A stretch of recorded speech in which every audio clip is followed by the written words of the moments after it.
Hi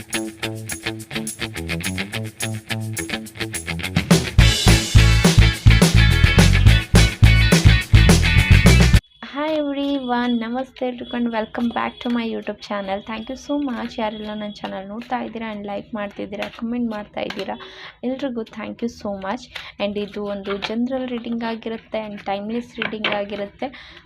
ನಿಮ್ಮ ಯಾವುದಾದರೂ 5 ಕ್ವೆಶನ್ಸ್ಗಾಗಿ answer ಏನು ಬರ್ತಿದೆ ಟ್ಯಾರೋ ಕಾರ್ಡ್ಸಿಂದ ಅಂತ ನೋಡೋಣ. ಓಕೆ, ಸೊ ನಿಮ್ಮ ಯಾವುದಾದರೂ 5 ಕ್ವೆಶನ್ನ ಕ್ರಿಯೇಟ್ ಮಾಡ್ಕೊಳ್ಳಿ. ಅಷ್ಟರಲ್ಲಿ ನಾನು ಕಾರ್ಡ್ನ ಶಫಲ್ ಮಾಡ್ಕೋತೀನಿ. 5 ಕ್ವೆಶನ್ಸ್ಗಾಗಿ ಎಸ್ ಅಥವಾ ನೋ ಏನು ಆನ್ಸರ್ ಬರ್ತಿದೆ ಅಂತ ನೋಡೋಣ.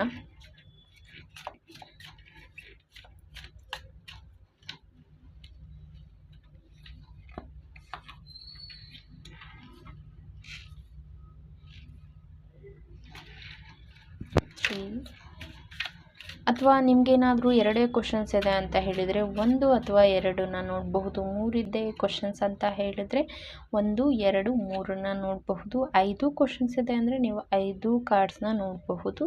ಓಕೆ,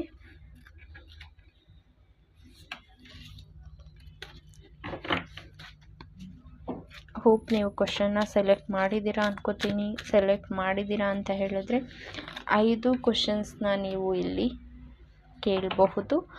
ನಿಮಗೆ ಆನ್ಸರ್ ಎಸ್ ಅಥವಾ ನೋ ಏನು ಬರ್ತಿದೆ ಅಂತ ನೋಡೋಣ. ಓಕೆ, ಫಸ್ಟ್ ಒನ್ ಯಾರೆಲ್ಲ ಸೆಲೆಕ್ಟ್ ಮಾಡಿದ್ದೀರಾ, ನಿಮ್ಮ ಕ್ವಶನ್ಗಾಗಿ answer will be yes. Okay, ನೀವೇನಾದರೂ ಮ್ಯಾರೇಜ್ ಪರ್ಪಸ್ ಕೇಳ್ತಾ ಇದ್ದೀರಾ ಅಂತ ಹೇಳಿದ್ರೆ ಡೆಫಿನೆಟ್ಲಿ ಎಸ್ ಅಂತ ಹೇಳ್ತೀನಿ. ಅಥವಾ ನೋ ಕಾಂಟ್ಯಾಕ್ಟ್ ಸಿಚುವೇಶನಿಂದ ಆ ಒಂದು ಪರ್ಸನ್ ಈಗೇನು ಆ್ಯಕ್ಷನ್ ತೊಗೋತಾ ಇಲ್ಲ, ಆ್ಯಕ್ಷನ್ ತೊಗೋತಾರ ಅಂತ ನಿಮ್ಮ ಕ್ವಶನ್ಸ್ ಇದ್ದರೆ ಡೆಫಿನೆಟ್ಲಿ ಎಸ್ ಅಂತ ಹೇಳ್ತೀನಿ. ಆ್ಯಂಡ್ ಈಗ ಆ ಒಂದು ಪರ್ಸನ್ ನಿಮ್ಮ ಕಡೆ ಬರ್ತಾರಾ ಅಂತ ನೀವೇನಾದರೂ ಕ್ವಶನ್ ಕೇಳ್ತಿದ್ರೆ answer will be yes. Okay, whatever your question answer will be yes. Pile 1 ಯಾರು ಸೆಲೆಕ್ಟ್ ಮಾಡಿದ್ರೆ ನಿಮ್ಮ ಫಸ್ಟ್ ಕ್ವಶನ್ಗೆ ಆನ್ಸರ್ ಎಸ್ ಅಂತ ಹೇಳ್ತೀನಿ. And second questions also yes. Okay, second questions ಏನೇ ಇರಲಿ ನಿಮ್ಮ answer will be yes. Okay, ನಿಮ್ಮ ಪರ್ಸನ್ ಕಾಂಟ್ಯಾಕ್ಟ್ ಸಿಚುವೇಶನಲ್ಲಿದ್ದಾರೆ, ಕಮ್ ಬ್ಯಾಕ್ ಆಗ್ತಾರಾ? ಎಸ್. ನಿಮ್ಮ ಒಂದು ರಿಲೇಷನ್ಶಿಪ್ಪಲ್ಲಿ ನ್ಯೂ ಬಿಗಿನಿಂಗ್ ಸ್ಟಾರ್ಟ್ ಮಾಡಬಹುದಾ? S.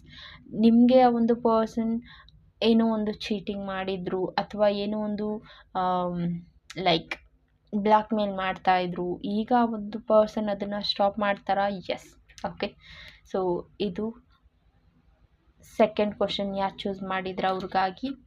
And third one also yes. Okay, third one also S.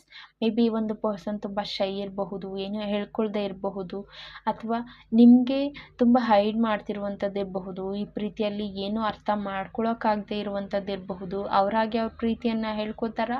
S, ಹೇಳ್ಕೊತಾರೆ. And ಆ ಒಂದು ಪರ್ಸನ್ ನಿಮ್ಮ ಜೊತೆ ಚೆನ್ನಾಗಿರ್ತಾರಾ? ಡೆಫಿನೆಟ್ಲಿ ಎಸ್ ಇರ್ತಾರೆ. ನಿಮಗೆ ಒಂದು ಮದುವೆ ಪ್ರಪೋಸಲ್ ಬಂದಿದೆ, ಅದನ್ನು ನಾನು ಅಕ್ಸೆಪ್ಟ್ ಮಾಡ್ಕೋಬಹುದಾ? Definitely yes. ಓಕೆ, ಸೊ ನಿಮ್ಮ 3ನೇ questions also yes. And fourth one answer will be no ಅಂತ ಹೇಳ್ತೀನಿ. ಓಕೆ, ನಿಮ್ಮ ಒಂದು ಫೋರ್ತ್ ಕ್ವಶನ್ಸ್ ಏನಿದೆ ಆನ್ಸರ್ ವಿಲ್ ಬಿ ನೋ ಅಂತ ಹೇಳ್ತೀನಿ. ಬಿಕಾಸ್ ಆ ಒಂದು ಪರ್ಸನ್ ಇರಬಹುದು ಅಥವಾ ನಿಮ್ಮ ಚಾಯ್ಸಲ್ಲಿ ಜಾಬ್ ರಿಲೇಟೆಡ್ ಕ್ವಶನ್ಸ್ ಆಗಿರಬಹುದು. ನಿಮಗೆ ಆ ಜಾಬ್ ಸಿಗುತ್ತಾ? ಇಂಟರ್ವ್ಯೂಗೆ ಹೋಗೋದಿದೆ ಅಥವಾ ಇಂಟರ್ವ್ಯೂ ಆಗಿದೆ, ಬಟ್ ಎಲ್ಲೋ ಒಂದು ಕಡೆ ಆ ಜಾಬ್ ನನಗೆ ಸಿಗೋದು ಡೌಟ್ ಇದೆ, ಸಿಗುತ್ತಾ ಸಿಗಲ್ವಾ ಅಂತ ನೀವು ಕ್ವಶನ್ಸ್ ಕೇಳ್ತಿದ್ರೆ ಆನ್ಸರ್ ವಿಲ್ ಬಿ ನೋ ಅಂತ ಹೇಳ್ತೀನಿ. ಆ್ಯಂಡ್ ರಿಲೇಷನ್ಶಿಪ್ಪಲ್ಲಿದ್ದೀರಾ, ಆ ಒಂದು ಪರ್ಸನ್ ನೋ ಕಾಂಟ್ಯಾಕ್ಟ್ ಸಿಚುವೇಶನ್ನಲ್ಲಿದ್ದಾರೆ, ಆ ಒಂದು ಪರ್ಸನ್ ಕಮ್ ಬ್ಯಾಕ್ ಆಗ್ತಾರಾ ಅಂತ ಹೇಳಿದ್ರೆ ಆನ್ಸರ್ ವಿಲ್ ಬಿ ನೋ ಅಂತ ಹೇಳ್ತೀನಿ. ಆ್ಯಂಡ್ ಕೆಲವರು ಇಲ್ಲಿ ನಿಮ್ಮ ಒಂದು ಎಜುಕೇಷನ್ ಪರ್ಪಸ್ ಕೇಳ್ತಾ ಇದ್ದೀರಾ ಅಂತ ಹೇಳಿದ್ರೆ ಕನ್ಫ್ಯೂಷನ್ನ ಕ್ರಿಯೇಟ್ ಮಾಡ್ಕೊಂಡಿದ್ದೀರಾ. ಇದರಿಂದ ನಿಮ್ಮ ಕ್ವಶನ್ಗೆ ಆನ್ಸರ್ ನೋ ಅಂತ ಹೇಳಬಹುದು. ಬಟ್ ಸರಿಯಾದ ನಿರ್ಧಾರ ತಗೋತೀರಾ ಅಂತ ಹೇಳಿದರೆ ವಿತಿನ್ 7th ಮಂತಲ್ಲಿ ನಿಮಗೆ ಒಂದು ಬದಲಾವಣೆಗಳನ್ನ ನೀವು ಈ ಒಂದು ವಿಷಯದಲ್ಲಿ ನೋಡಬಹುದು ಅಂತ ಹೇಳ್ತೀನಿ. I don't know your questions, but ನನಗೇನು ಫೀಲ್ ಆಗ್ತಿದೆ ನಾನು ಅದನ್ನು ನಿಮಗೆ ಹೇಳ್ತಾ ಇದ್ದೀನಿ. Okay, and third one of course financially ನೀವು ಸ್ಟ್ರಾಂಗ್ ಆಗ್ತೀರಾ, ಡೆಫಿನೆಟ್ಲಿ. ಆ್ಯಂಡ್ ಫಿಸಿಕಲ್ಲಿ ನೀವು ಸ್ಟ್ರಾಂಗ್ ಆಗ್ತಾ ಇದ್ದೀರಾ, ಡೆಫಿನೆಟ್ಲಿ ಎಸ್. ಆ್ಯಂಡ್ ನಿಮಗೆ ನ್ಯೂ ಆಪರ್ಚುನಿಟಿ ಸಿಗುತ್ತಾ? ಡೆಫಿನೆಟ್ಲಿ ಸಿಗುತ್ತೆ. Okay, whatever your question, 5th question, ಅದಕ್ಕೆ ಆನ್ಸರ್ ವಿಲ್ ಬಿ ಎಸ್ ಅಂತ ಹೇಳ್ತೀನಿ. ಓಕೆ, ಸೊ ಇದಕ್ಕಾಗಿ ಏಂಜಲ್ ಏನು ಗೈಡ್ ಮಾಡ್ತಿದ್ದಾರೆ. ಓಕೆ, 2 ಏಂಜಲ್ ಗೈಡೆನ್ಸ್ನ ತೆಗಿತೀನಿ. 2 ಮೆಸೇಜಸ್ ಏಂಜಲ್ ನಿಮ್ಮ ಒಂದು ಕ್ವಶನ್ಸ್ಗಾಗಿ ಏಂಜಲ್ ಏನು ಗೈಡ್ ಮಾಡ್ತಿದ್ದಾರೆ. ಓಕೆ, 2 ಕಾರ್ಡ್ಸ್ ತೆಗಿತೀನಿ. 2 ಕಾರ್ಡ್ಸಲ್ಲಿ ಏಂಜಲ್ಸ್ ಏನು ಗೈಡ್ ಮಾಡ್ತಿದ್ದಾರೆ.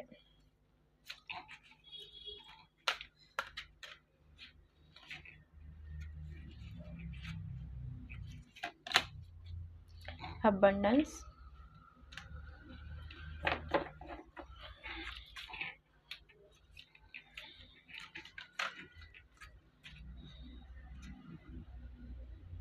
ಬದಲಾವಣೆ ಬರ್ತಿದೆ. ಆ್ಯಂಡ್ ಕರಿಯರ್ ಬಗ್ಗೆ ನೀವೇನಾದರೂ ಕೇಳ್ತಾ ಇದ್ದೀರಾ ಅಂತ ಹೇಳಿದ್ರೆ ಡೆಫಿನೆಟ್ಲಿ ಅದರಲ್ಲಿ ನಿಮಗೆ ಅಬಂಡೆನ್ಸ್ ಬರ್ತಿದೆ. ಬಿ ಅಸರ್ಟಿವ್ ಅಂತ ಬರ್ತಿದೆ.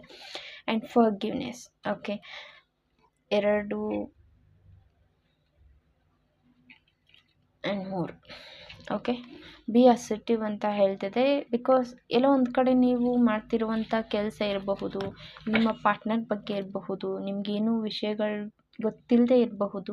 ಸೊ ಅದ್ರ ಬಗ್ಗೆ ಸ್ವಲ್ಪ ಥಿಂಕ್ ಮಾಡಿ ಅಂತ ನಿಮಗೆ messages. And forgiveness is very important. ಈ ಒಂದು ಪರ್ಸನ್ ಇರಬಹುದು ಅಥವಾ ನಿಮ್ಮ ಯಾರೇ ಬ್ಲೇಮ್ ಮಾಡಿರುವಂಥದ್ದು ಇರಬಹುದು.